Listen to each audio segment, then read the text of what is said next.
Dans le nom de Jésus. Amen. Je dis au nom du Seigneur Jésus. Amen. Lève ta main. Tu vas prier et demander à Dieu. Seigneur, libère-moi de tout ce qui n'est pas compatible avec toi. Tout ce qui n'est pas compatible avec ton adoration. Mon frère, ce qui n'est pas compatible avec Dieu va nous rendre odieux à Dieu. Ça va nous rendre désagréable. Lève tes mains, tu vas prier du fond de ton cœur. Tout ce qui n'est pas compatible avec toi. Seigneur, libère-moi de ça. Tu peux dire Amen, je vais entendre ta voix.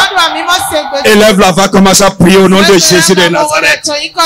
Mon frère, prie avec sincérité.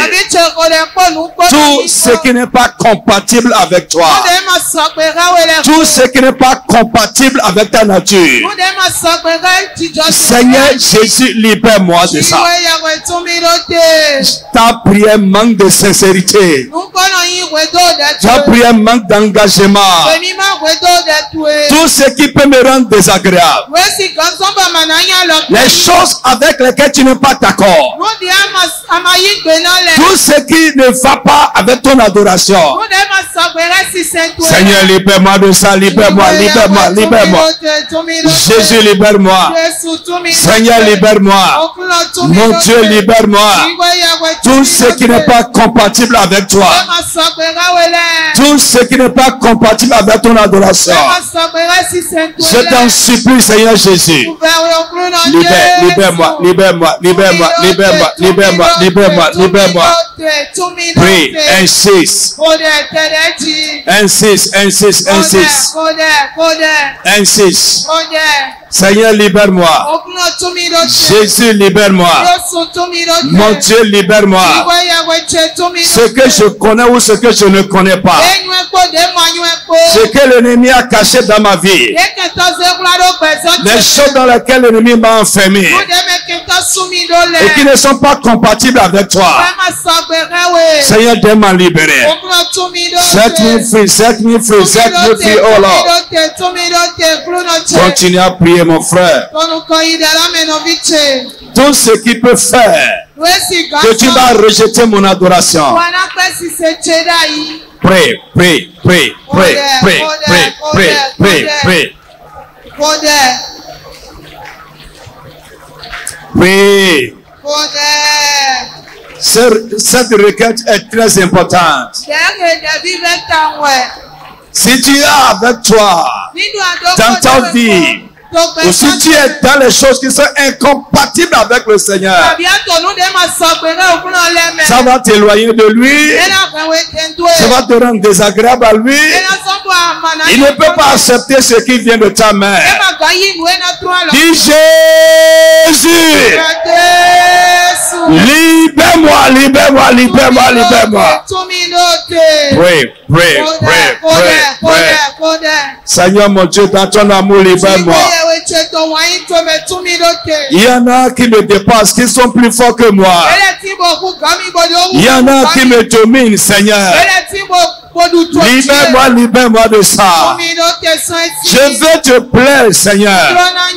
Je veux être agréable à toi. Je veux t'offrir une vraie adoration. Je veux te rendre un culte que tu agrées. Je veux avoir un bon rapport avec toi. S'il te plaît, Seigneur. Libère, libère, libère-moi. Libère-moi, libère-moi, libère-moi, libère-moi. Dans le tout-puissant nom de Jésus, nous avons prié. Amen. Assois-toi. Alléluia. Alléluia. Frère, nous allons... Tu vas te lever sur tes pieds. Et nous allons accueillir le pasteur Crésus. Avec tes applaudissements. Pendant 15 minutes. Pour nous faire un rappel. Ton applaudissement est petit, hein, c'est petit. On doit apprendre à accueillir ce qui est à nous. Je vous le dis toujours. Que Dieu te bénisse. Amen.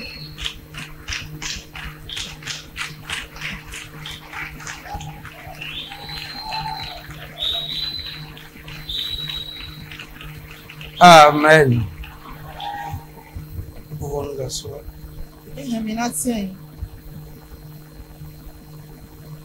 Merci Seigneur pour ce moment de nuit. Te bénissons également pour la vie de notre Père, notre Mère dans la foi. Merci pour tout ce que tu déposes en nous.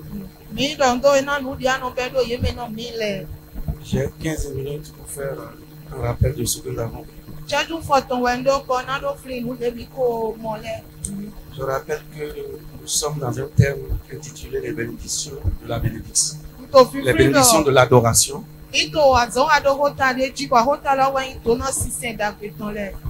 Ce thème que nous avons commencé depuis le 5 septembre nous a permis de découvrir ce que c'est que l'adoration selon Dieu.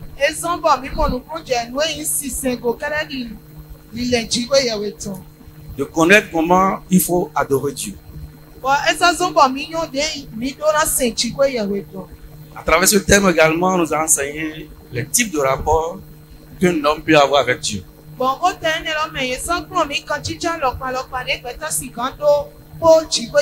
Les deux types de rapports, soit un recours, soit vraiment un Dieu pour nous.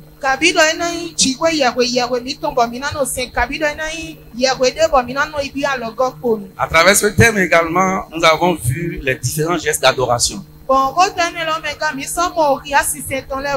mains levées, la prosternation, la genuflexion, le baiser.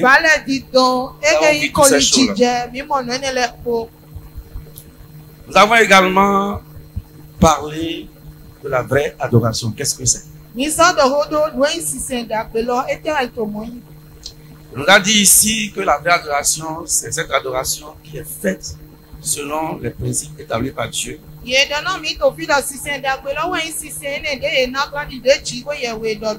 qui est source de bénédiction. Nous avons été longuement enseignés sur la mauvaise adoration également. Et les conséquences néfastes que cette mauvaise adoration peut avoir sur notre vie. Nous avons l'exemple des Samaritains qui ont été dévorés par des lions. Nous avons des situations qui se dégradent pendant qu'on est arrivé à Christ. Au lieu qu'elles s'améliorent. C'est les conséquences de la mauvaise adoration. Après nous avons abordé les conditions d'une vraie adoration. Nous avons dit que la première condition pour donner une vraie adoration à Dieu, c'est d'être né de nouveau.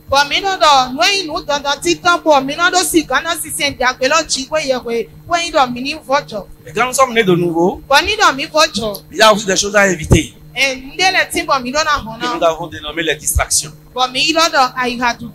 Ces distractions peuvent être même les bénédictions que Dieu nous accorde. Ça peut être les nouvelles positions que Dieu nous donne dans son église. Ça peut être les dons spirituels, les talents que Dieu a déposés en nous. Ça peut être le brassage fraternel. Les offenses non avouées. Les plaisirs du monde. Et les soucis de la vie. Ne pouvons pas permettre à ces choses de nous empêcher d'adorer Dieu correctement. Après, nous avons abordé les caractéristiques d'un vrai adorateur. On a dit un vrai adorateur, c'est quelqu'un qui est éveillé et qui se préoccupe de sa bonne relation avec Dieu. Par rapport à tout ce qui peut se présenter à lui. C'est quelqu'un qui ne se laisse pas guider dans n'importe quelle direction par ses sentiments et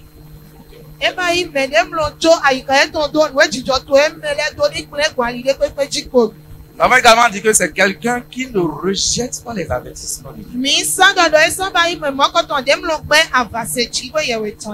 Et enfin, nous avons dit que le vrai adorateur, c'est quelqu'un qui est tout entier à Dieu.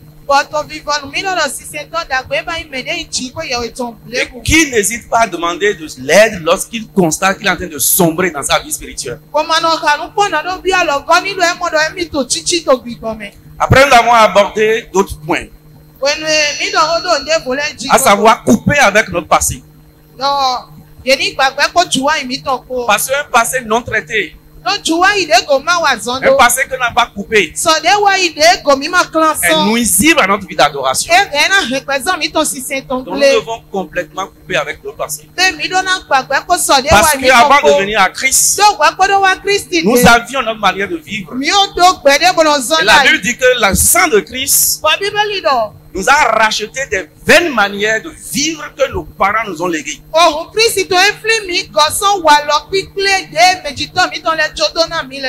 Après ça, on a parlé de sortir du monde. Sortir du monde. Ici, on nous a pris l'exemple du peuple d'Israël. On a dit que lorsque Dieu a frappé les premiers-nés du peuple d'Égypte, en préservant son peuple par le sang d'un agneau qui a marqué le linteau de leur maison, Dieu l'a dit aussitôt après cette demande de sortir de l'Égypte.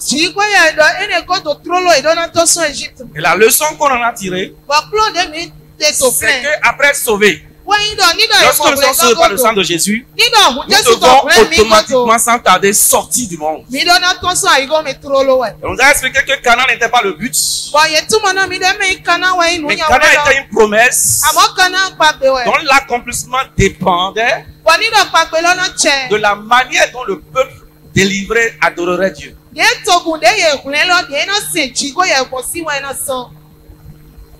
Est-ce que ça suffit?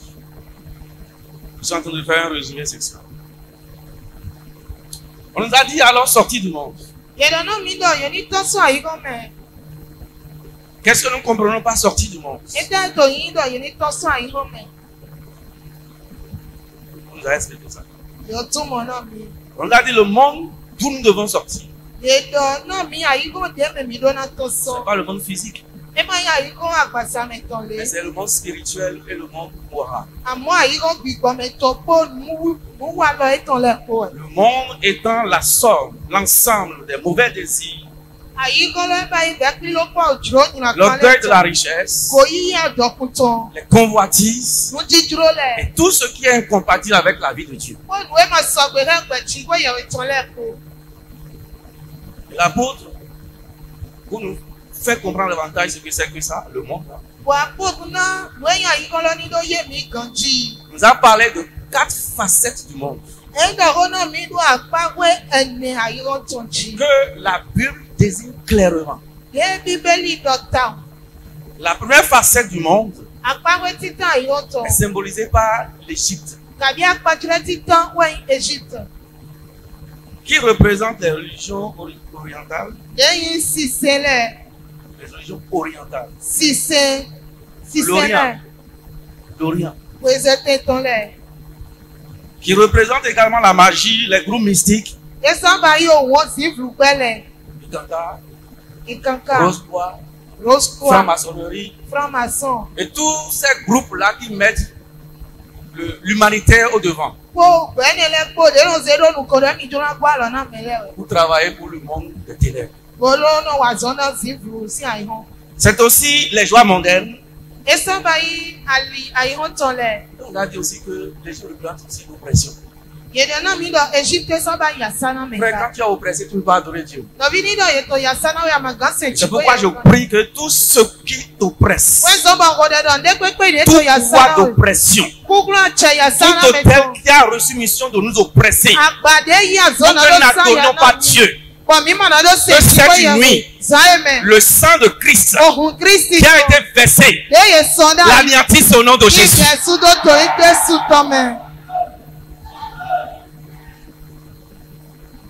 On a donc dit que Tel que le peuple de Dieu est sorti d'Égypte. Après sa délivrance, c'est ainsi que lorsque nous avons reçu Christ, nous devons sortir de ce monde-là. Sortir de ces choses que nous venons de citer. Donc le sang de Christ versé pour nous, qui nous a rachetés, nous appelle à sortir du monde.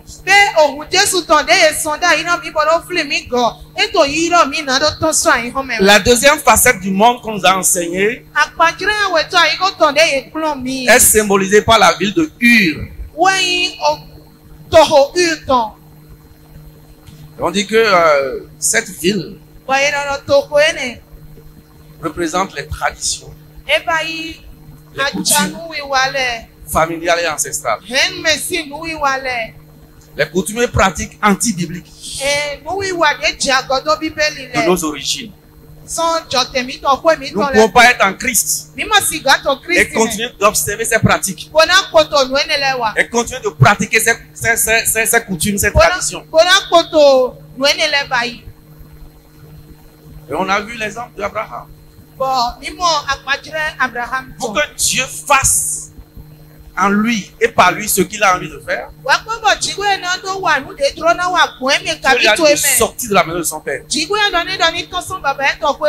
pour les noyer de ses pratiques, pour les noyer de ses coutumes. Donc nous devons aussi nous éloigner de ces pratiques de nos familles. Sinon on ne sera pas un bon adorateur. La troisième facette du monde qu'on nous a enseigné est représentée par Sodome et Gomorrhe, qui symbolise la vie de dépravation, l'immoralité, les plaisirs du monde, les unions contre nature, la débauche sexuelle, l'immoralité et la déchéance spirituelle. Et là on a insisté, l'apôtre a insisté. Il dit c'est ça le problème de l'église. Et qu'un enfant de Dieu doit sortir de ces choses. Sinon il ne pourra pas offrir une adoration agréée par Dieu. Il a dit que normalement un enfant de Dieu, même s'il est dans ce milieu-là, son cœur doit rejeter ces choses. Comme le cœur de Lot a rejeté ces choses. Et qu'un enfant de Dieu qui est à l'aise dans ces choses n'est pas encore réellement sauvé.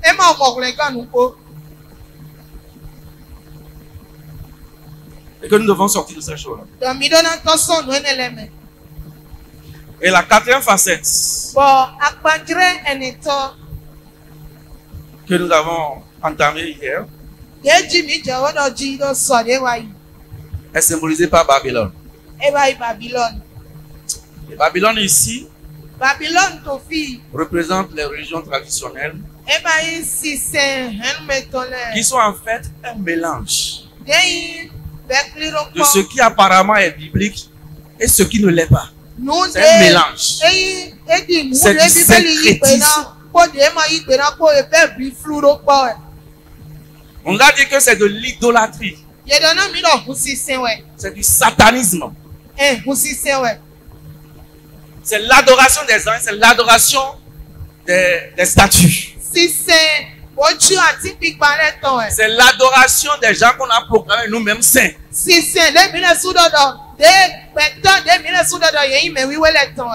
En mélangeant tout ça avec la Bible. On a dit que la Babylone aussi c'est la fierté et l'arrogance. La fierté dans ce qui est mauvais. L'arrogance de ce que Dieu déteste. C'est ce que on nous a montré hier. J'ai 15 minutes, je crois que j'ai résumé succinctement. Amen.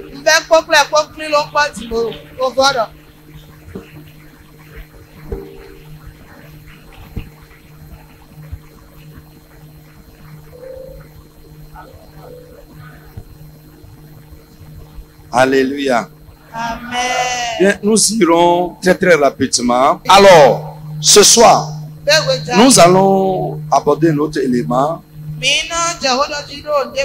qui concerne la vraie adoration. Qui est une condition pour la vraie adoration. Délaisser les choses incompatibles au Seigneur ou avec le Seigneur. Délaisser les choses incompatibles avec le Seigneur. On va prendre 2 rois. On avait déjà lu ça, mais on va quand même commencer par là. 2 Rois chapitre 17, à partir du verset 24. 24 à 28.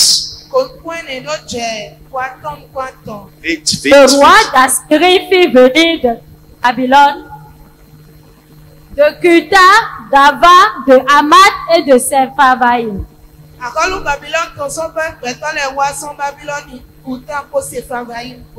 Et les établit dans les villes de Samarie, à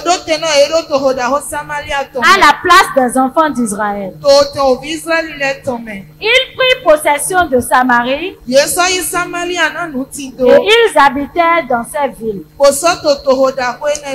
On a déjà lu l'histoire, vous savez, non? Oui. Ou bien, on va continuer.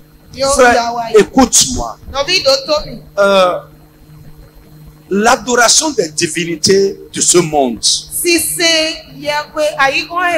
En lisant la Bible, vous pouvez comprendre que c'est une copie, une imitation satanique de l'adoration du vrai Dieu.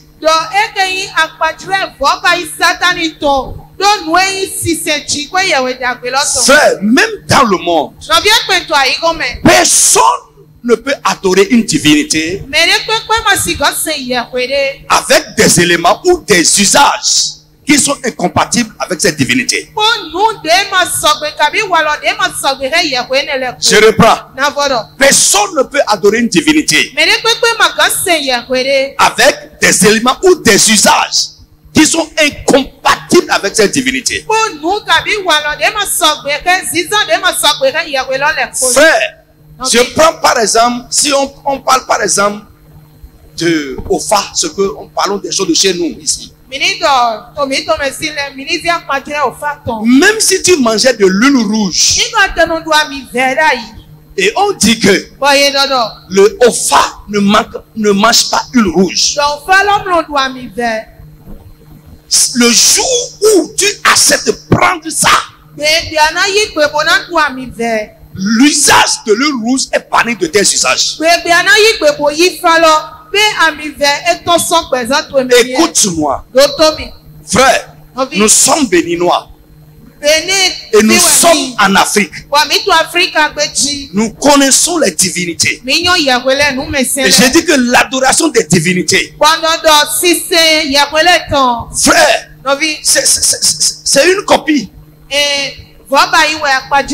Est-ce que vous savez que Dieu a des choses ou des usages qui sont incompatibles avec lui?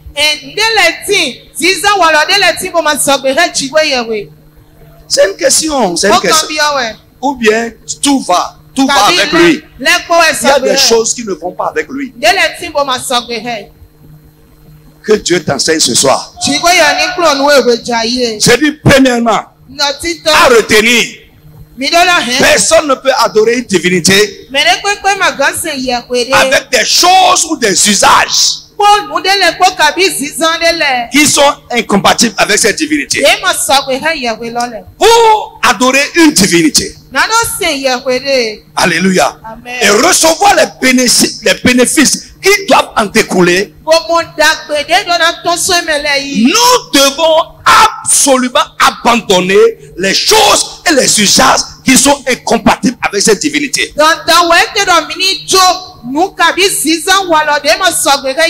Si nous voulons adorer Dieu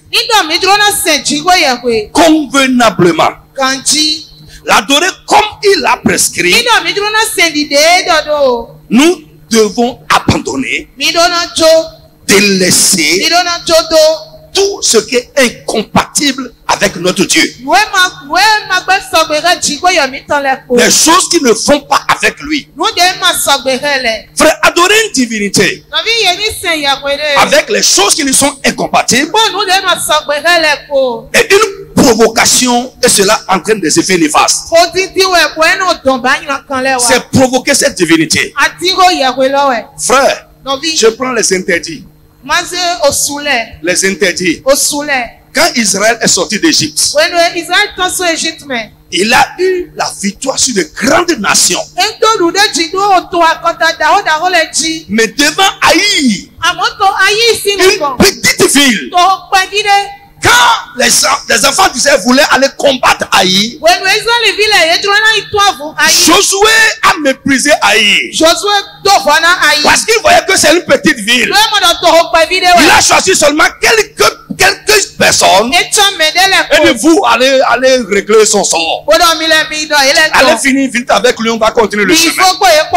Il dit, à quoi ça sert-il de fatiguer tout le peuple? Mais il ne savait pas qu'en ce moment-là, il y a quelque chose qui est incompatible avec Dieu qui s'est glissé. Lorsque vous adorez Dieu avec quelque chose qui est incompatible avec Dieu, ça vous dispose à l'échec.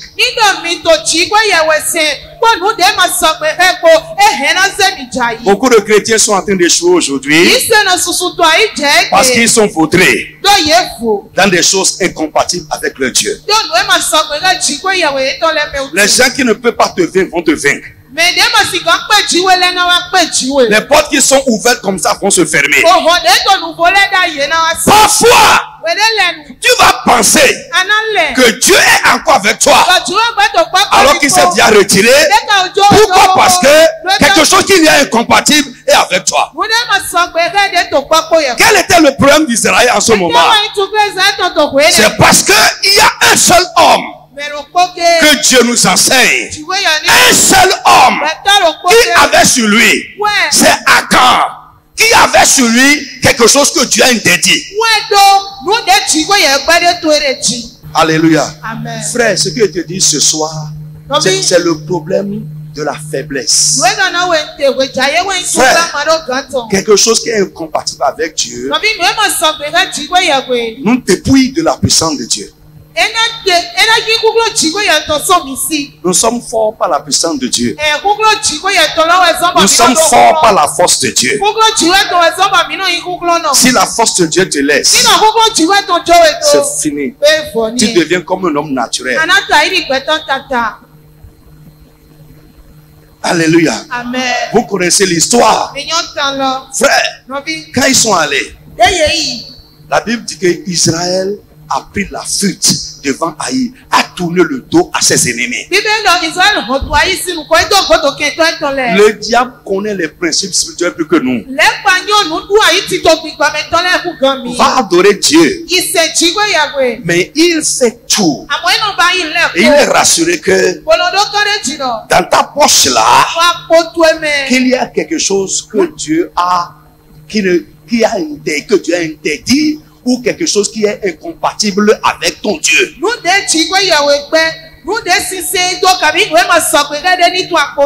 Frère,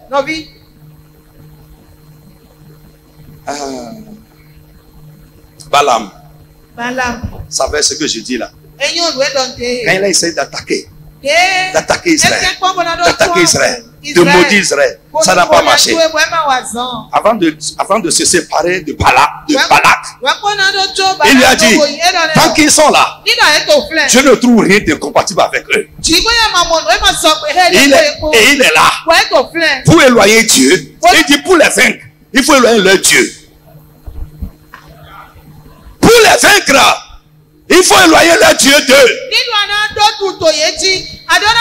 Et le secret qu'il a donné à Balak, c'est quoi? C'est tout pour faire rentrer dans le camp ce qui est incompatible à Dieu. Dieu va quitter le camp et toi tu pourras les vaincre. Je prie, ce qui va faire que ton ennemi va te supplanter, que Dieu, même sans ton avis, te débarrasse de ça. Mon frère, je te dis une vérité surnaturelle ce soir. Le diable fait tout pour faire glisser ça là-bas. Il met ça dans notre bagage. Ce qui est dans ton bagage et qui va éloigner Dieu de ton affaire. Je prie aujourd'hui que le Saint-Esprit enlève ça. Que tu le veuilles ou pas. Ce qui va faire que Dieu va se désolidariser de toi. Parce que là où il y a quelque chose qui est incompatible avec Dieu, ça éloigne Dieu, ça le désolidarise de notre affaire. Nous n'avons des mains au haut aimé. Oh Dieu, si ton livre fallait, sous ton soin, que le sang de Jésus balaye cela de que le sang de Jésus détruit ça de ton bagage. Frère, je vous ai dit que Dieu nous aide. Ce qui est incompatible avec Dieu nous affaiblit.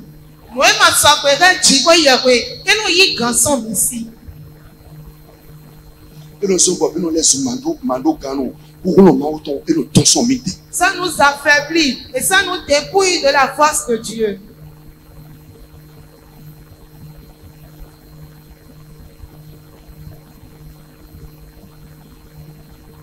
Amen. Est-ce que quelqu'un me suit ce soir? Alors, bien aimé, je disais tantôt, adorer une divinité avec les choses qui sont incompatibles avec cette divinité, c'est une provocation de cette divinité.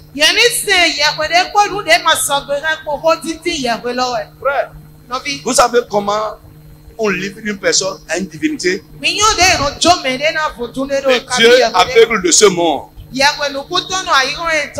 Si quelqu'un va auprès de Tolegba aujourd'hui, ce qui est incompatible avec lui, on amène ça là. Et on dit oui. Ce n'est pas moi. C'est Guy qui est en train de te donner ça. C'est fini pour ton affaire. Mais notre Dieu, lui, il voit. Non, lui, il voit. On ne livre pas l'homme à un autre Dieu. C'est pourquoi je m'en fous. Les gens peuvent parler. Dieu connaît. Et on ne dit pas à Dieu, oh Paul est comme ça, il nous connaît. Bien aimé. Amen.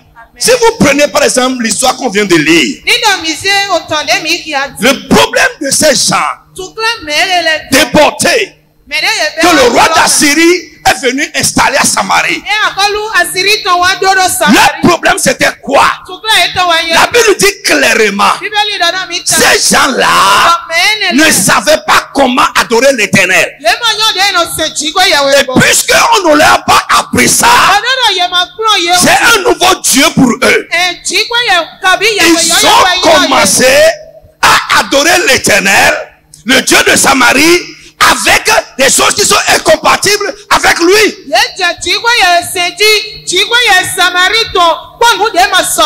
Ils ont voulu l'adorer comme ils adoraient le Dieu.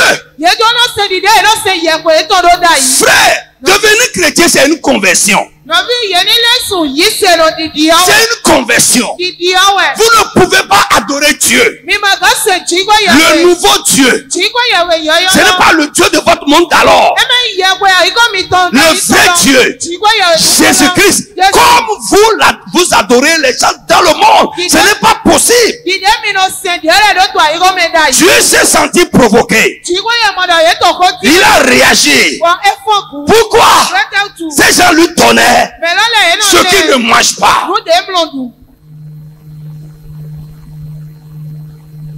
Ils amenaient sur l'autel des choses souillées. Oh, Dieu est saint. Notre Dieu est saint. Il est saint.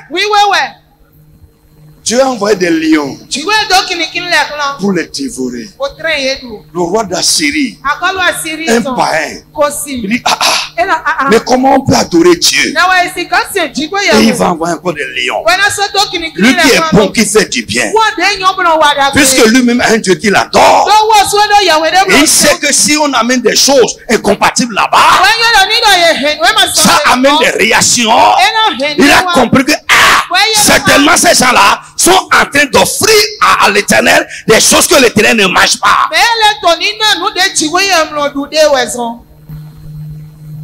Il a dit, envoyez un prêtre de l'éternel pour leur enseigner comment adorer le Dieu du pays. Et dans ces enseignements-là, on va leur enseigner comment le Dieu de Samarie a prescrit de l'adorer.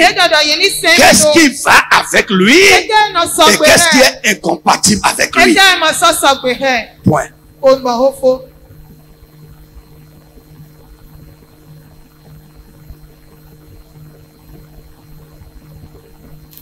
Les chrétiens ne prospèrent pas.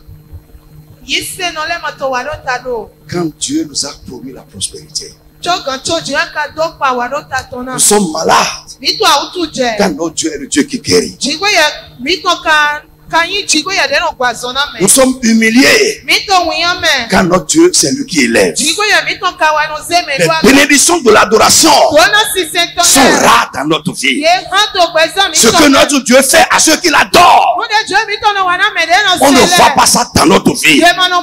Pourquoi nous ne l'adorons pas de la bonne manière? Nous amenons devant lui des choses qui ne sont pas compatibles avec lui. Dans nos usages, on trouve des choses qui ne vont pas avec notre Dieu.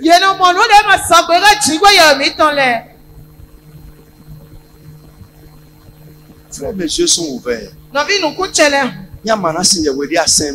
Si tu ne veux pas adorer une divinité, ne l'adore pas. Mais n'amène pas ce qui lui est incompatible ou un interdit vers lui. Non. C'est mieux pour toi de ne pas adorer un Dieu que d'aller à lui avec des choses qui sont incompatibles avec lui.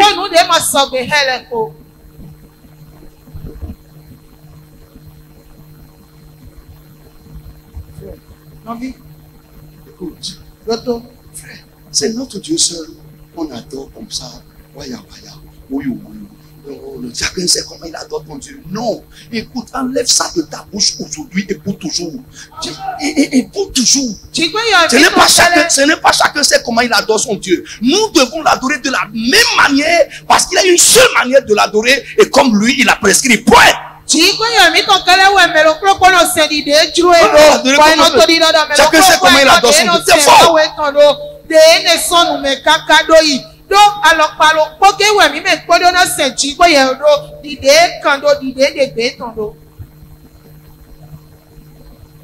Frère, j'ai prêché un message, je pense à la gloire. Amen. J'ai dit fouille tes bagages. Quand tu es chrétien, tu es en train de tomber. Fouille tes bagages. Fouille dedans. Peut-être qu'il y a quelque chose. Fouille dedans. Au lieu d'accuser les gens dehors, de t'en prendre aux gens, d'abandonner Dieu, de devenir, d'abandonner Dieu, de te décourager, fouille tes bagages simplement. Frère, même, écoutez, je te dis une vérité aujourd'hui. Si tu as quitté quelque part, une église, tu es venu ici avec les choses incompatibles avec ton bagage. Il y a rien ici qui peut changer les principes d'adoration de Dieu. Tant que tu n'as pas enlevé ça, tel que ça se passe avec toi là-bas, c'est comme ça va se passer ici. C'est sûr que tu vas quitter encore ici et aller ailleurs. Tu n'as pas encore fini. Non. C'est une séduction. de penser qu'il y a une onction sur la tête de l'homme de Dieu qui va forcer Dieu à être avec ce qui est incompatible avec lui. Il a passé une onction sur la tête de quelqu'un, peut-être un magicien.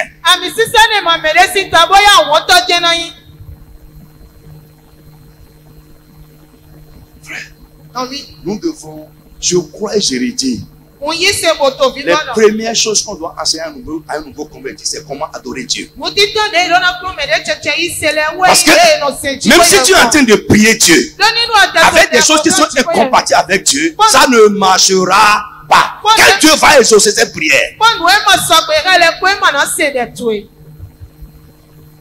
Quel Dieu va exaucer ça?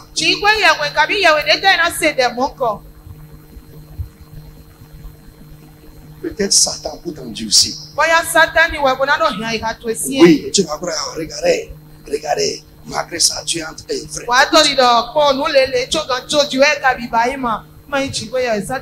Frère, bénédiction de notre maison est sommet. Ou une bénédiction, les topiques à Dieu, ou de nous à ton sommet, on les met.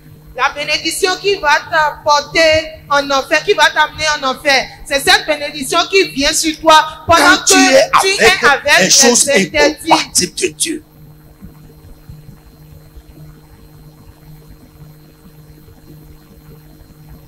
Les choses qui sont incompatibles avec le Seigneur doivent disparaître de notre vie et de nos usages. J'ai souligné ça plusieurs fois ici. Venez voir ça. Ça doit partir. Alléluia. Amen. Oui. Adonai dit ça. Tu dois les enlever. C'est pourquoi je dis que la repentance ne concerne pas toujours le péché. Il y a une repentance initiale. Le jour où tu es né vraiment de nouveau, il y a des choses dans lesquelles tu dois quitter. Parce que tu es éclairé. Mais dans ta marche avec Dieu, plus tu t'approches de la lumière, plus tu es éclairé. Il y a des ajustements continuels que tu seras en train de faire jusqu'à ce que Jésus revienne. Oui. C'est ça le chrétien qui n'est pas mort. Frère, des athées, tel que tu es. Regardez cet enseignement-là. Personne ne m'a jamais enseigné. Mais je ne peux pas vous dire, moi qui suis en train de vous parler même là, je ne peux pas vous dire l'effet que ça a eu sur mes rapports avec Dieu et avec les hommes. Si pendant 2 mois, tu es encore la même chose. Ton adoration n'a pas changé. Tes rapports avec Dieu n'ont pas changé. Tes rapports avec les hommes n'ont pas changé. Frère, you are dead. You are a dead.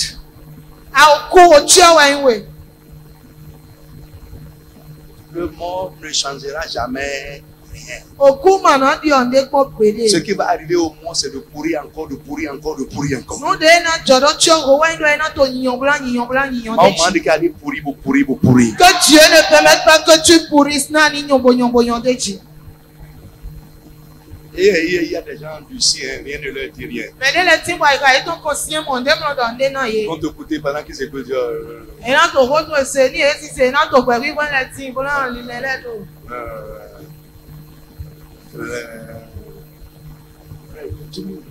Les murmureurs ne vont pas rentrer à Canaan. Les murmureurs peuvent être dans le désert. 1 Corinthiens 10, va dire ça là-bas.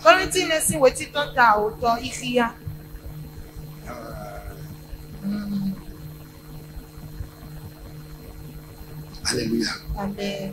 Frère, un vrai adorateur doit haïr ce que Dieu est.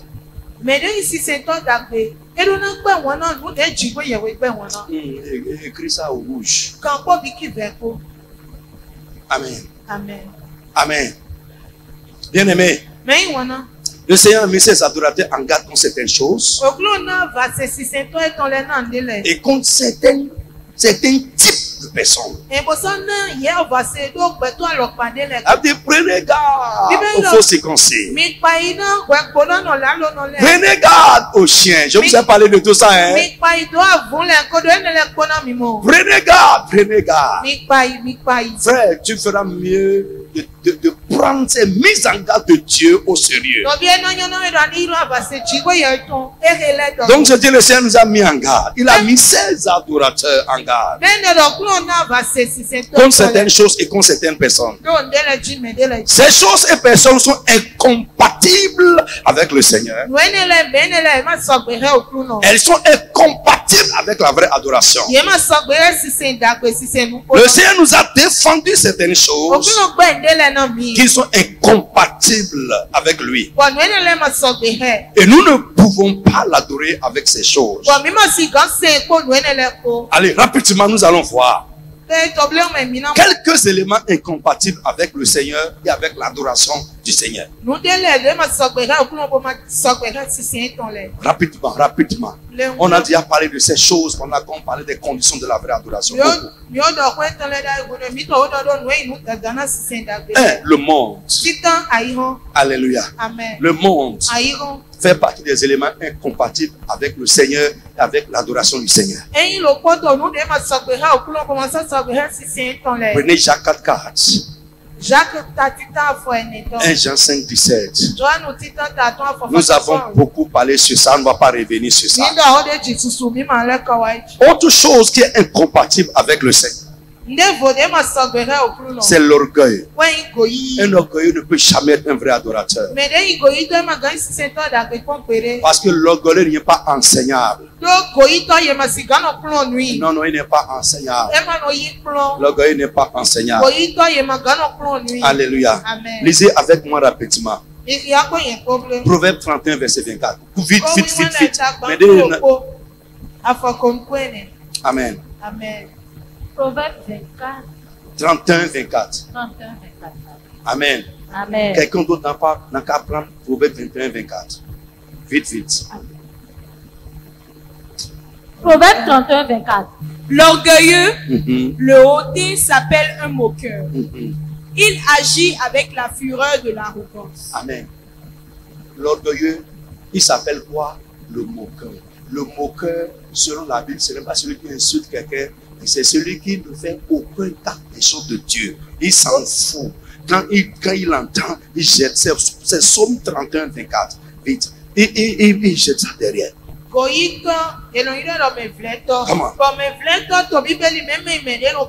Vite.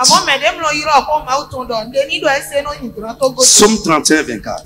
Aimez l'Éternel, vous qui avez de la piété. L'Éternel garde les fidèles. Yes. Et il punit sévèrement les orgueilleux. Aimez l'Éternel, vous qui avez de la piété. Et la Bible continue et dit, l'Éternel garde les fidèles. Normalement, je dois vous détailler le portrait de celui que la Bible appelle fidèle. On n'a pas le temps. Je dois vous détailler également le portrait de quelqu'un que la Bible appelle orgueilleux. On n'a pas le temps. Mais vous connaissez. Mais la Bible dit, Dieu punit sévèrement les hommes orgueilleux. Amen. Jacques 4:6. 4:6. Il accorde au contraire une grâce plus excellente. C'est pourquoi l'Écriture dit, Dieu résiste aux orgueilleux, mais il fait grâce aux uns. Amen. 1 Pierre 5:5. Vous qui êtes jeunes, soyez soumis aux anciens. Soyez soumis aux anciens. Et tous dans vos rapports mutuels. On ne parle pas des gens qui ont duré dans des gens. Un ancien va se comporter comme un ancien. Mais on dit, vous qui êtes jeunes, soyez soumis aux anciens. Et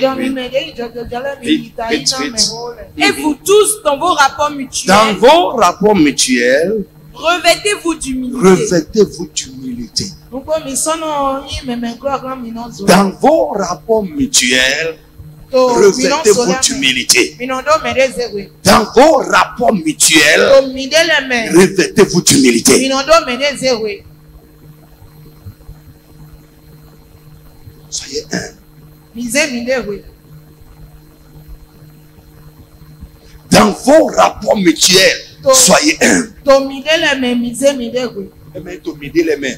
Dans vos rapports mutuels,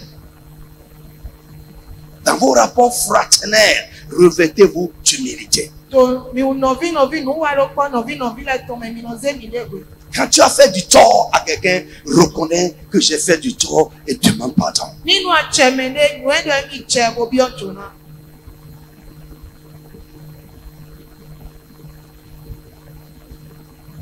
L'humilité, ça manque cruellement aujourd'hui dans nos rapports.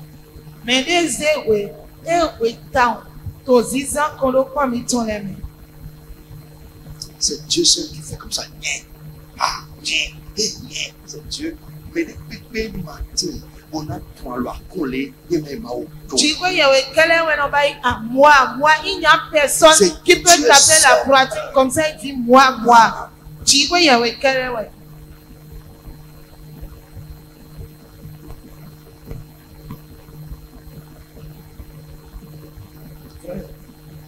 Il y a des gens qui sont plus orgueilleux que les gens que Dieu a aimés.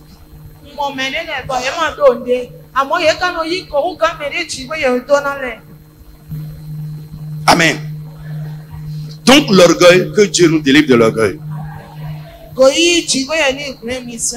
Alléluia. 1 Timothée 6, 17. Vite. 1 Timothée 6, 17. Ça, c'est les recommandations de Paul à son enfant Timothée.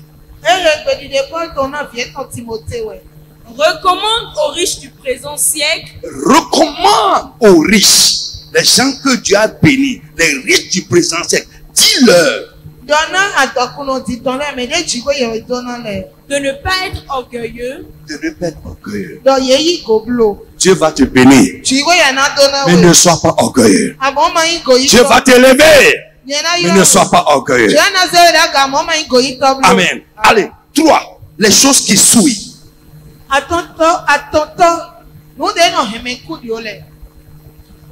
Amen. Nous sommes en train de parler de quoi? Les choses qui sont incompatibles. Les choses qui souillent. Alléluia. Sont incompatibles avec l'adoration de Dieu. Frère, Dieu est saint.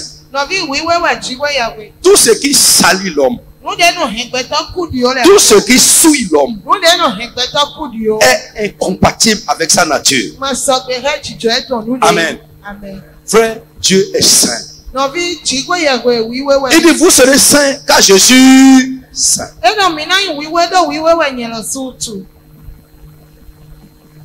Amen. Alors, rapidement, on va voir quelques éléments dans ces choses. Vite. Première chose, le péché. Prenez avec moi Ésaïe chapitre 1, verset 16 à 19. Tout péché souille l'homme devant Dieu. Les choses qui souillent, petit a, le péché. Ésaïe 1, verset 16 à 19. Oui. Lavez-vous. Purifiez-vous. Ôtez de devant mes yeux la méchanceté de vos actions. Cessez de faire le mal. Apprenez à faire le bien. Recherchez la justice. Amen.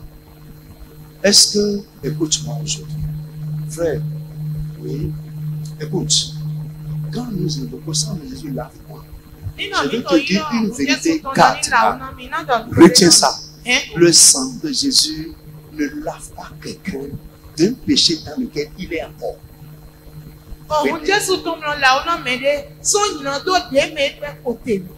Si nous confessons nos péchés, il est juste et fidèle. Et Le sang de Christ nous purifie. La véritable confession qui n'est pas suivie d'un abandon n'est pas une confession. Frère, ne confesse pas un péché dont tu n'es pas prêt à quitter. Ce n'est pas parce que nous invoquons le sang que le sang nous purifie. Mais le jour où tu quittes une faute, tu quittes un péché, le sang de Jésus te lave de ça. Donc, nous sommes, il y a deux choses. Nous sommes purifiés de deux manières. Lorsque nous nous repentons et que nous abandonnons. Deux, par l'obéissance. Plus quelqu'un grandit dans l'obéissance, il marche dans la pureté de vie. La Bible dit, Pierre plutôt a dit, purifiez vos âmes par l'obéissance.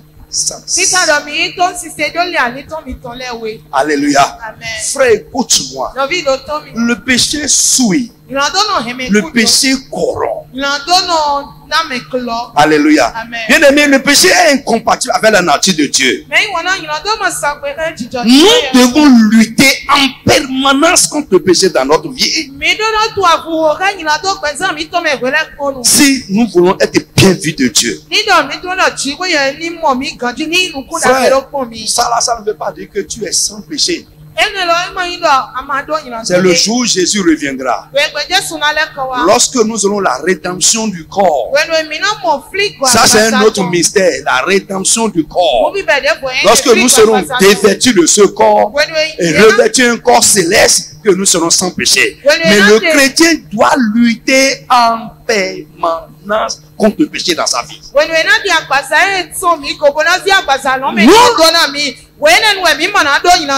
ne devons pas être légers et tolérants envers le péché. Hébreux 4, 12. Hébreux 4, 12. Vite, vite. Hébreux 4, verset 12.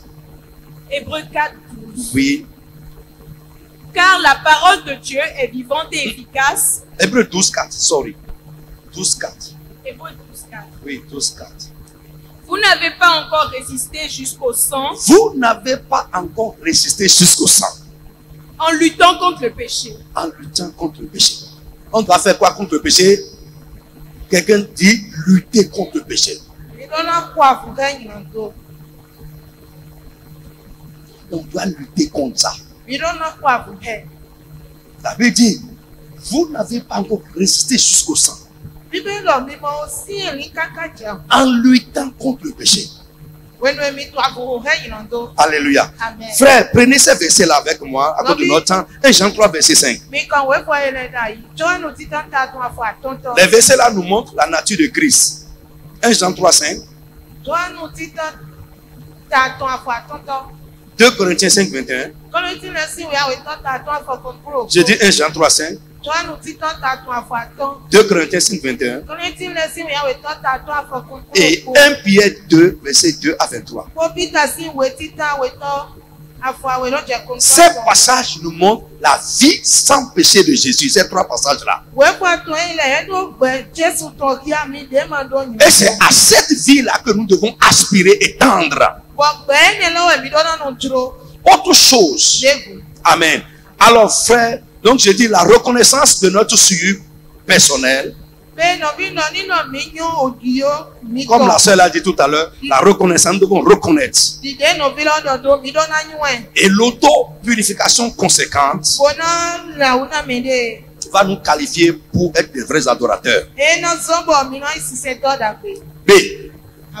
Les œuvres de la chair. Je suis en train de parler de quoi? Très bien, les choses qui souillent. Et les choses qui souillent sont quoi? Les choses qui sont incompatibles. Amen. Donc les œuvres de la chair. Galates 5, 19 à 21. On a déjà parlé de ça, je crois. Les œuvres de la chair également souillent. La chair souille, la chair souille. C'est À ton tort. Les conditions de notre cœur. La condition de notre cœur. La condition du cœur de quelqu'un peut le souiller devant Dieu. J'aimerais qu'on lise un petit passage là rapidement. Alléluia. Frère, nous devons veiller à ces trois choses. Je dis un, quoi? Le péché, les œuvres de la chair et la condition de notre cœur. Amen. Marc 7. Pour les œuvres de la chair, j'ai dit Galates 5, verset 21. Lisez ça, on connaît ça, lisez. Après, prends avec moi les conditions de notre cœur. Marc 7, 14 à 23. Vite. Marc 16, 14 à 23. Marc 7. 7, 14 à 23. Ensuite, ayant de nouveau appelé la foule à lui, il lui dit, oui. Écoutez-moi tous et comprenez. Il n'est hors de l'homme rien qui, entrant en lui, puisse le souiller. Suivez-moi. Il n'y a rien qui vient du dehors, qui rentre en nous, qui peut le souiller. Donc la nourriture ne peut pas souiller quelqu'un.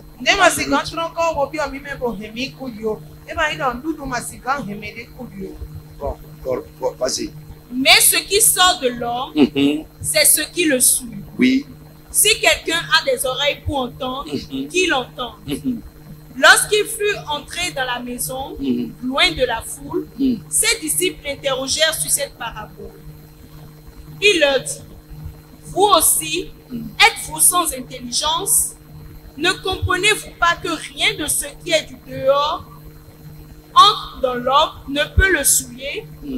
Car cela n'entre pas dans son cœur, mais dans son ventre, puis s'en va dans les lieux secrets qui purifient tous les aliments.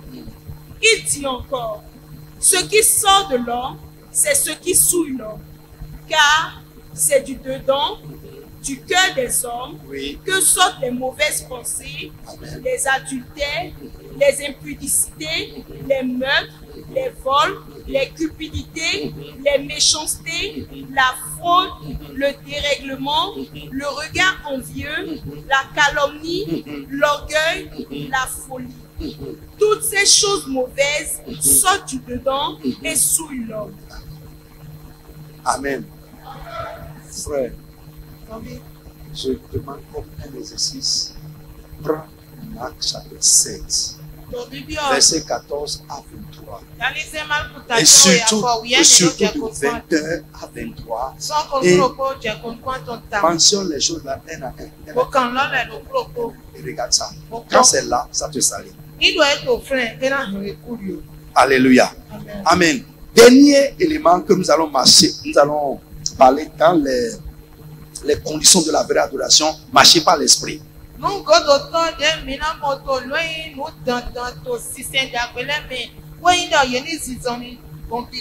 Marcher par l'esprit pour adorer Dieu de la vraie manière. Nous devons vivre et marcher par l'esprit de Dieu. Quelqu'un a dit Amen. Dis Amen avec moi. Marcher par l'esprit. C'est une condition pour la vraie adoration. Prenez avec moi Galates 5, 25.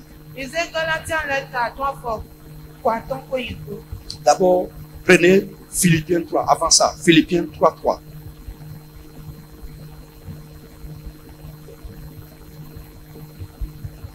Philippiens 3, 3. Oui. Car les circoncis, c'est nous. Oui. Qui rendons à notre Dieu notre culte par l'Esprit de Dieu. Amen. Oui. Qui nous glorifions en Jésus-Christ et qui ne mettons point notre confiance en la chair. Amen. Amen. Les vrais circoncis, ceux qui appartiennent réellement à Dieu, c'est nous. Qui rendons à Dieu notre culte par quoi? Par l'esprit. Balance la main encore si tu me suis. Alléluia. Frère, nous devons rendre notre culte à Dieu par quoi? Par l'Esprit de Dieu. Et je vous dis toujours, frère, alléluia. Donc suivez-moi, suivez-moi. Viens. S'il vient ici, il prend le micro. Ouvrez. Si Damien vient, viens.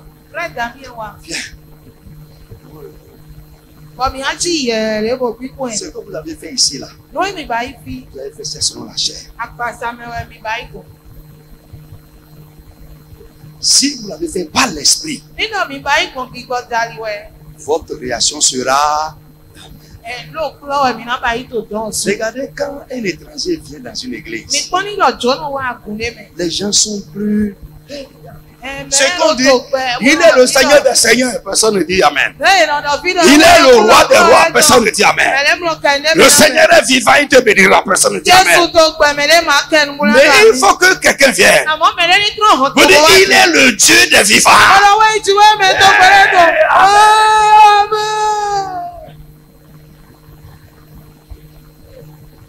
Ce qu'on dit toujours dans ton église, et ça ne te dit rien. Quelqu'un vient, il dit les mêmes choses. Frère, tu es dans la chair. Tu n'adores pas Dieu par l'Esprit de Dieu. Nous devons, cette église est une église vivante. Et nous savons accueillir. Et ça élève, ça glorifie l'église. Mais nous devons faire les choses par l'Esprit de Dieu. Regarde par exemple. Moi je me lève devant vous. Je fais un appel de fond. Vous allez réagir beaucoup. Plus que si le pasteur Dominique vient et fait un appel de fond. Si je mange, dis-moi que tu mens. Qui applaudissent. Quand les étrangers viennent et quand c'est nous-mêmes là, vous n'applaudissez jamais. En tout cas, Dieu connaît. Dieu connaît. Frère, c'est la chair.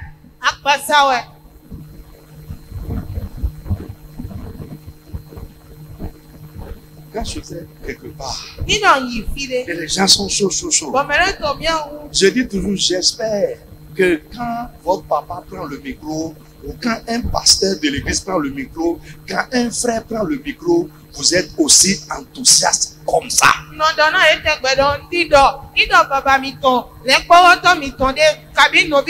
pas applaudi pour ton père, tu n'as pas applaudi pour ton pasteur, tes conducteurs spirituels locaux.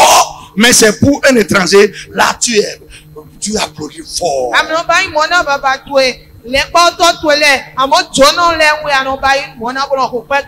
You are carnal.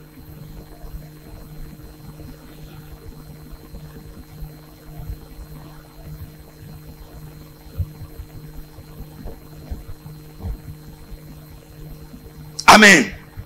Est-ce que quelqu'un est là? Galates 5, 25 maintenant, lis ça. Galates 5, 25. Si nous vivons par l'esprit, marchons aussi selon l'esprit. Amen. Je n'ai pas le temps pour vous montrer ce que c'est que marcher par l'esprit. Frère, je te dis banalement, marcher par l'esprit, c'est faire les choses par le Saint-Esprit, selon l'inspiration de l'Esprit, c'est faire les choses en obéissance au Saint-Esprit.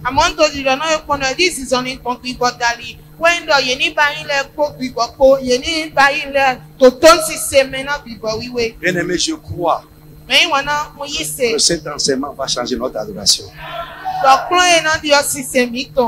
Tu vas adorer Dieu désormais par l'Esprit. Tu vas vivre par l'esprit et tu marcheras par l'esprit. Si Dieu le permet, on peut reprendre ce dernier aspect-là, marcher par l'esprit, on peut revenir sur ça. Lève-toi sur tes pieds. Oui, si Dieu le permet. Parce que c'est important. C'est important. Ah, gloire à Dieu. Ok, c'est bon. Ok. Je crois que tu vas faire ça encore dimanche prochain. Et dans 6 mois, tu vas encore faire ça. quand je vais dire Jésus est le Seigneur de cette vie, tu vas dire Amen.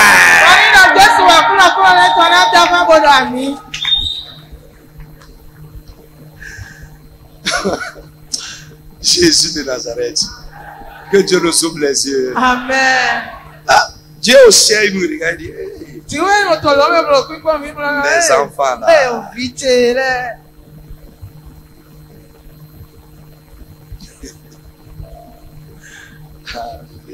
Amen. Que Dieu te bénisse. Frère, je sens que cette année-là, avant de rentrer dans l'année nouvelle, il y aura un débordement. Quand, alléluia, Amen. Quand on fait le chemin, Dieu agit facilement. Ces enseignements-là, je suis sûr, pour les chrétiens sincères, le chemin est dégagé à Dieu pour faire de grandes choses. Demain à samedi, ne manque pas.